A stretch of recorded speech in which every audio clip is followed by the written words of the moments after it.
afternoon. Let's bring in Dr. Joe Congini, Akron Children's Hospital Sports Medicine Center. Joe, Super Bowl sign and seals another football season, my friend.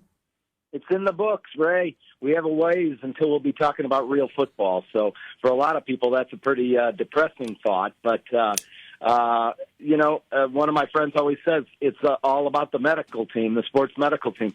The Bengals stayed pretty healthy this year, and L.A. just filled their holes whenever they did have an injury. They filled them with players, and they ended up in the Super Bowl. But 3 take-home points from the Super Bowl, because I know that most everybody was watching when you look at those numbers of how many million fans watching.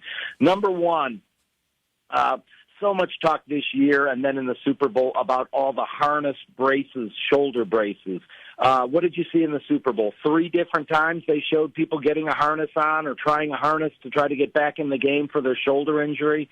And so that's a thing that we, of course, heard a lot about in Cleveland football, but everywhere. And I do believe, I'm on the sidelines of high school football and college to some extent.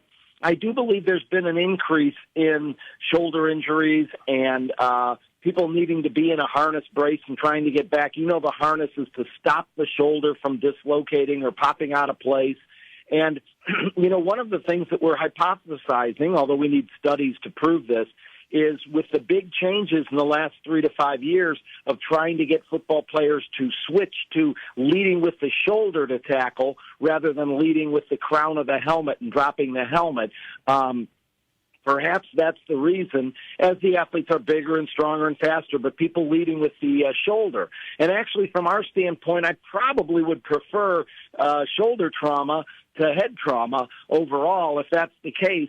But I think we are seeing an increased incidence of injuries to the shoulder, and this brace that's out there is kind of a last resort, although I think 2 of the 3 people in the Super Bowl really were unable to return for very long because their shoulder injury was bad enough. But watching closely, the harness is a part of football, and maybe we're getting through with not dropping the crown of the helmet and the head to tackle. So that was number 1. Number 2 point was there was this receiver that had an injury in the middle of the game. It was a big injury that affected the game. I can't quite remember the guy's name. I think it's 3 letters. Do you have any idea who that might be that got injured in the middle of the game? Yeah, it began with an O, but other than that, I can't recall, Joe. Yeah. Sorry. I mean, how much OBJ talk can we take in one city?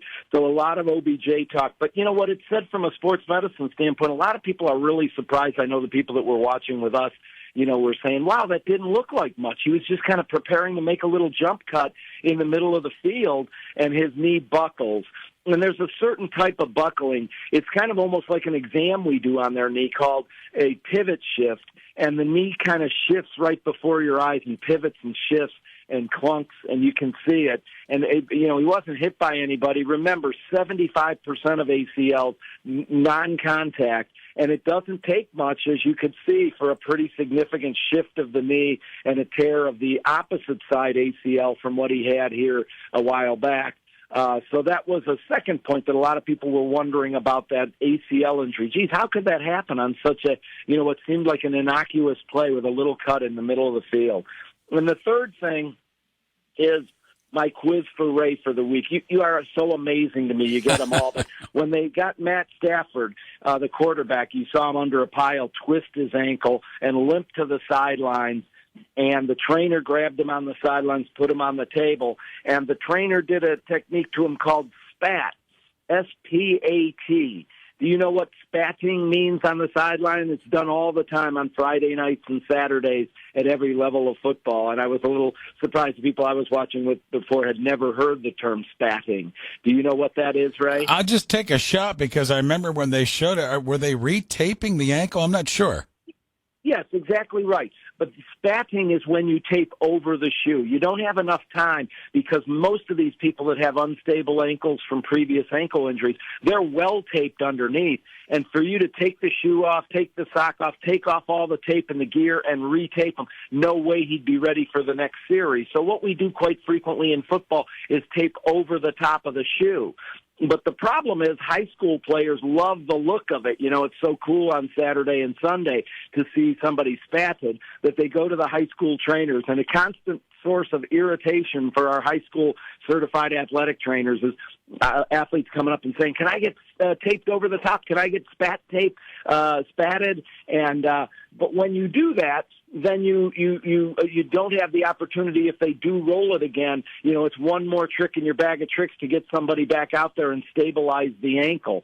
And these trainers are so good, they can spat them almost to where it's kind of like a semi-cast that holds the ankle so well. And so many of them are taped underneath, and then if they're injured during the game, to quickly get them back on the field, they get spatted. Maybe at halftime they get retaped. But you don't want to use that card up, and also we don't have unlimited budgets in high school to tape everybody because so many kids want to be taped even if they don't have an ankle injury. But in a situation like that, it was perfect. Between downs, and I think it was a quick series, he got that ankle taped over the top, and it's called SPAT, spatting the ankle, and it's a long-known sports medicine term that we've been using for years. So a couple of final take-home points about the Super Bowl, and football's in the books, and we'll be concentrating on some other things like March Madness and sports go on. And like my friend says, it's all about the sports medicine team. You got to keep these teams healthy to be successful as they come down the stretch of the playoffs. Great stuff, Joe. We put a wrap on it. We'll get together again next week. Thanks for the visit, my friend. Thanks, Ray. Have a great week. You as well. Dr. Joe Congini joins us Wednesdays here on WAKR.